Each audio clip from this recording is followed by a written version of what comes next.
Good evening, members of the jury. My name is Jennifer Sonia, and I represent the defendant, Ashford Hospital, in the suit filed by Joseph Quintero that alleges Ashford Hospital improperly released his health information as protected under the HIPAA Privacy Act. Mr. Quintero alleges that his information, including but not limited to personal demographic data such as name, date of birth, social security number, address, and insurance information, was distributed as part of the OR schedule via email to employees of the hospital.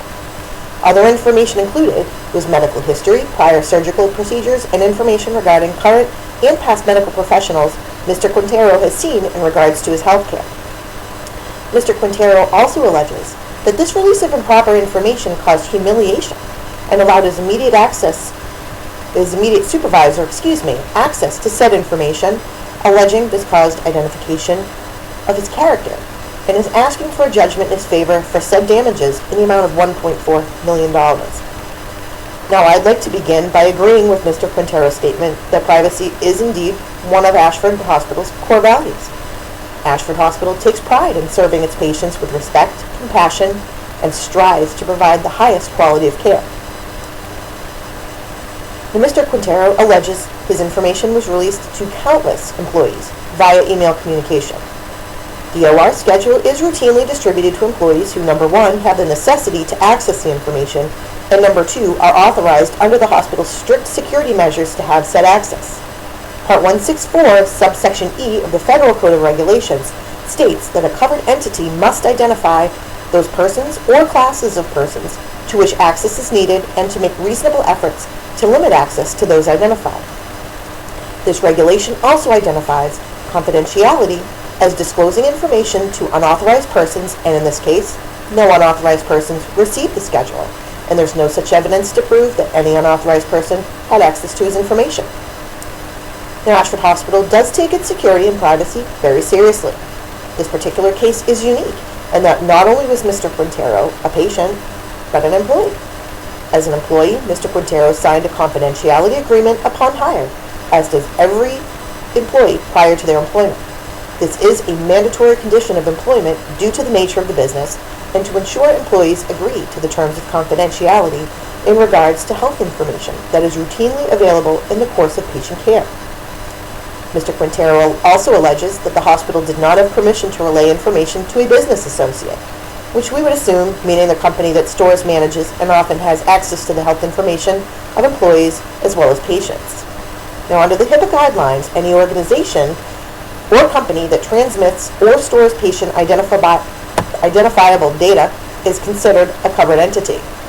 As a covered entity, there is no merit to his claim that the company handling the data storage had no right of, quote, passage or the right to transmit his information.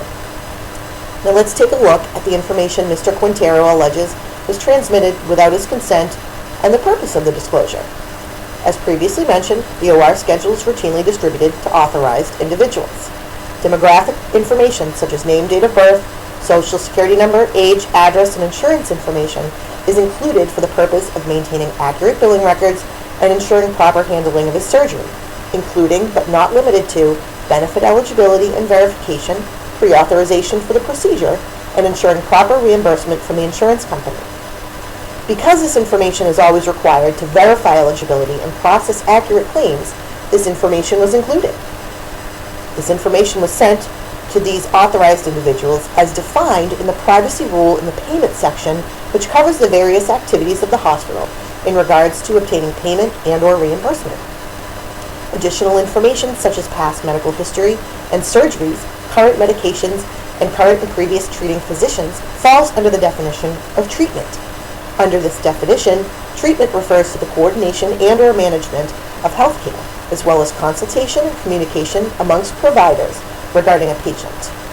In order to provide the proper care, the authorized recipients of this information use this information to review medical history for issues that may cause complications in surgery and determine if current medications will react adversely to anesthesia or other medications needed, if any, as a prerequisite to surgery. Authorized persons for this information included the OR staff, surgeons, and nurses assigned to his pre- and post-surgical care. Under Section 164.502 of the HIPAA regulations, a covered entity is allowed to use or disclose personal health information without authorization of the patient for the treatment, payment, and/or healthcare operations in compliance with Section 164.506 that states a covered entity may disclose protected health information to another covered entity for healthcare operations. Now, since the hospital is considered a covered entity, disclosing information within its organization does fall under this rule. Other recipients included senior administrators, such as Mr. Quintero's immediate supervisor, as part of an administrative necessity to oversee the operations of his assigned departments, which did include the OR. This senior administrator did have access to this information for the sole purpose of ensuring security and privacy measures are met.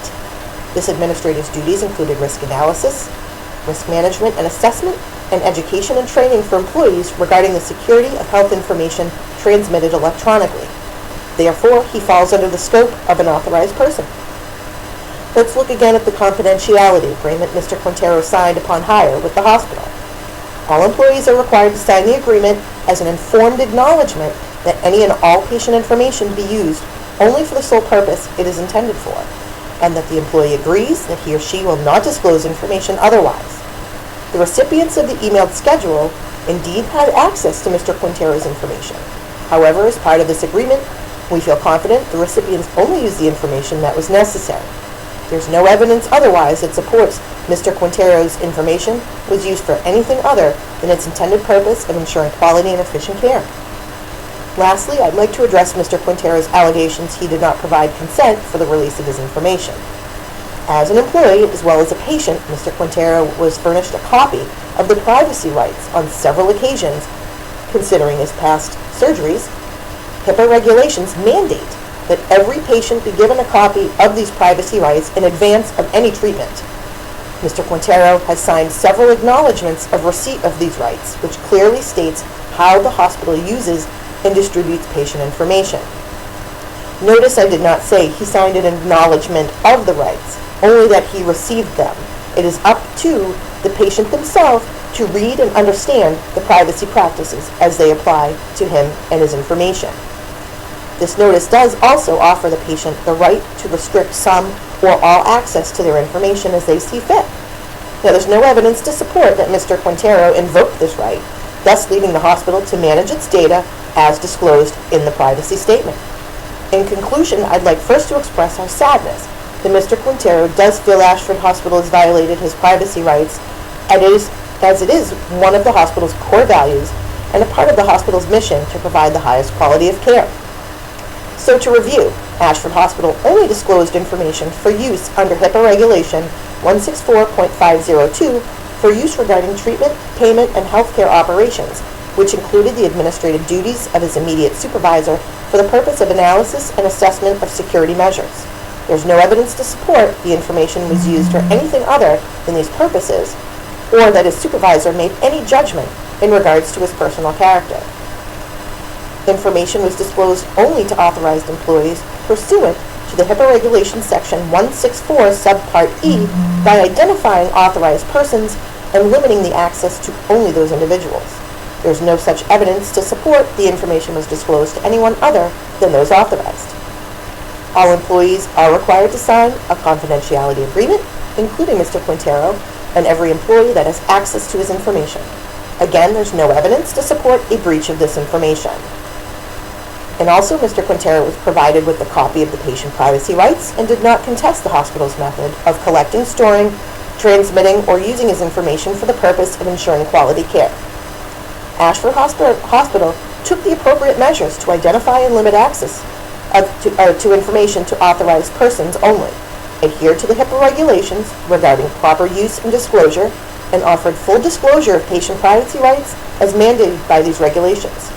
Mr. Quintero has failed to prove his rights were indeed violated and that his information was utilized for any other purpose than in the treatment, payment, and operations of the hospital in providing what the hospital considers his absolute right to quality and efficient care. With that said, I would urge you to find in favor of the defendant. Thank you so much for your time, and you have a wonderful evening.